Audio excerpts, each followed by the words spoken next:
মালদা ঝঙ্কার ক্লাবের উদ্যোগে ও জেলা ক্রীড়া সংস্থার সহযোগিতায় অনুষ্ঠিত হতে চলেছে অনূর্ধ্ব-19 নকআউট ক্রিকেট টুর্নামেন্ট। শনিবার থেকে 8টি দল নিয়ে নকআউট ক্রিকেট টুর্নামেন্ট শুরু হচ্ছে।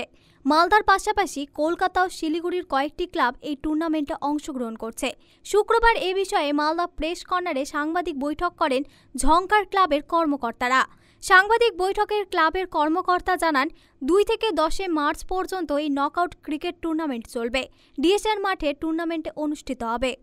মালদা ঝঙ্কার ক্লাবের পরিচালনায় এবং মালদা ডিএসএর সহযোগিতায় আগামীকাল অর্থাৎ 2রা মার্চ এই টুর্নামেন্টের শুভ উদ্বোধন হবে। উদ্বোধন করবেন মালদা ডিএসএর মাননীয় সম্পাদক কৃষ্ণেন্দু নারায়ণ চৌধুরী সহ মালদা জেলার প্রাক্তন খেলোয়াড়রা থাকবেন এবং ঝঙ্কার ক্লাবের যারা পদাধিকার আছেন তারাও থাকবেন।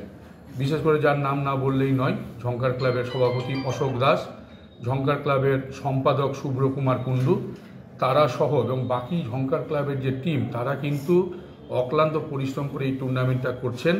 এবং আমাদের ডিএসএর যিনি মাথার উপরে আছেন কৃষ্ণেন্দু নারায়ণ চৌধুরী ছাড়া আরেকজনের নাম আমাদের বলতে হয়, যেটা দিলীপ দে আছেন, ক্রিকেট সেক্রেটারি সমীর ঘোষ ঝাপ্পুদাও আছেন, তারাও কিন্তু অক্লান্ত পরিশ্রম করেই মাঠটা তৈরি করছেন।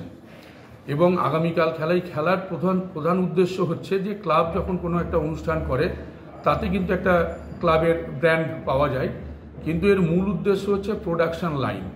এই অনূর্ধ্ব বয়সের যে খেলাগুলো হয় সেই খেলাগুলো যদি যত বেশি যেই জেলাতে হবে সেই জেলাতে কিন্তু ছেলেরা খেলার সুযোগ পাবে এবং প্রোডাকশন লাইনটা কিন্তু আমরা পাবো।